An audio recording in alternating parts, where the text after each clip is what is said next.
to take the risky sea crossing to the newly colonized Americas to escape further persecution. Oh, damn, I missed the turning. Can't you see I'm maneuvering, you bloody idiots? And up ahead is a picturesque scene of quaint cottages, clustered around a small green with a pond in one corner. No sign of the bloody past that forced simple families to flee for their lives or risk the agonies of a slow death in the lapping flames of the Witchfinder General's bonfires of righteousness.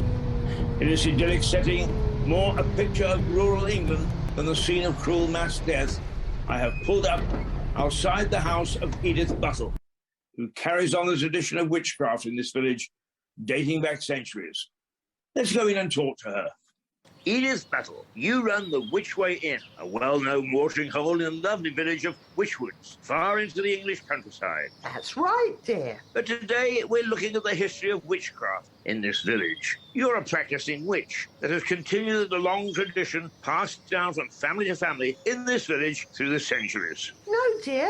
I came from East London about 2 years ago to run the pub. Excellent, excellent. And how did you get started? Was the practice handed down from your mother's family through the generations? Oh, no, dear. I saw the job advertised in the Beer Vendors Gazette and applied. An ad hidden in a trade journal. Who'd have thought it? Sounds like it's all cloaked in quite a bit of secrecy. Presumably the craft, you like to call it the craft, I understand, is advertised in these journals to disguise how widespread it all is. Well, there are pubs in most towns, so I guess you could say it is widely spread about. Amazing, amazing. To think that this is all happening in open sight in most towns, and you use these journals to recruit others? Oh, if I'm recruiting, I put up a card in the local post office, and that seems to do the trick. Although sometimes I get people through the labour exchange. It's quite hard to get people to serve this far out. To serve the Dark Lord? No, to serve their tables. And I understand that you carry on the rites outside under the open sky,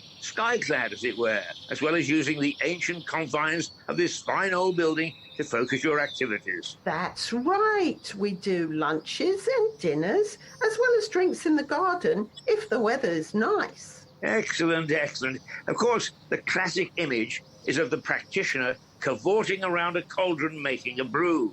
Oh, no. It's all made in large factories now and shipped in aluminium barrels. We don't brew it ourselves anymore. Amazing, truly amazing. An industrialized process to spread the craft far and wide across the country. And what do you do with the brew once you have it? Well, we serve it in pint glasses at the bar. The brew is ingested to create a form of euphoria then? Our customers do like a good pint. It gets them in the party mood, and we do more than drinks, though. We do a hog roast on a Sunday, weather permitting. You slaughter an animal on the Sabbath? We do have vegetarian options as well. Slaughter and herbal preparations. Amazing. There you have it. Witchcraft. Still alive and well in the most rural corners of Farring. This is Peter Action, reporting from the village of Witchwoods. And it's over to you, Elsa. All right, that's a wrap for the day. Excellent. I don't know. I think he's talking to himself. He said he was from the radio. Oh, I hope he hasn't escaped from anywhere.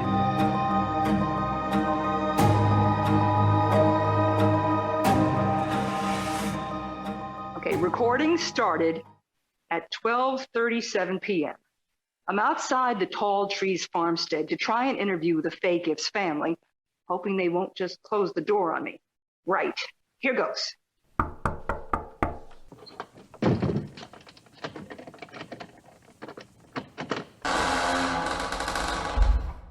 Yes? Hello, I'm Elsa Dearborn. I came a couple of days ago to speak to Josiah Bates. Oh, he ain't here. Wait, I didn't come here to speak to him again, but to talk to the Fay Gifts. I'm Fanshawe Vegas. I don't know you. What do you want? Well, I'd like to talk a little about the fascinating history of the area and your farm. Are you the press? There ain't no Wolfman around here. What's that? I heard nothing. There it was again, howling. Oh, that's just birds, most likely. Town folks get confused. Birds don't howl. That's a big sparrow. You best come in, then. Oh, what a charming hallway and so many stuffed animals. I likes to hunt. Clearly. Well, thank you, Mr. Fagius. I'll come right to the point. I'm working with a colleague in the United Kingdom who's researching the history of the old villages in the English countryside for his radio show. He's looking at one at the moment where he has traced a link to the original pioneers that came to Ridgevale. I just wanted to talk about that and visit some of the original families to add an international dimension to his program. Well, what's that got to do with me? Well, I understand that you are descendant from one of the original families that came to Ridgevale. That might be. I see. And do you know why your relatives left England in the first place? Yeah, they left because they didn't like questions. It made them very vexed, very angry. What is that? You get wild dogs, bears, all kinds around these parts. Must be one of those.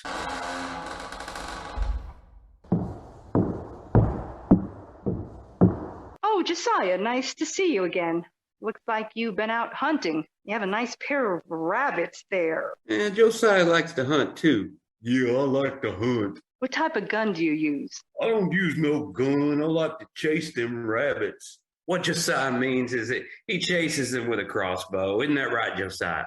Oh, yeah, a crossbow. That's right. That's right. Not chasing them around on 4 feet. On 4 feet? Why would you do that? You ask too many questions. Get off of me, you brute! Help!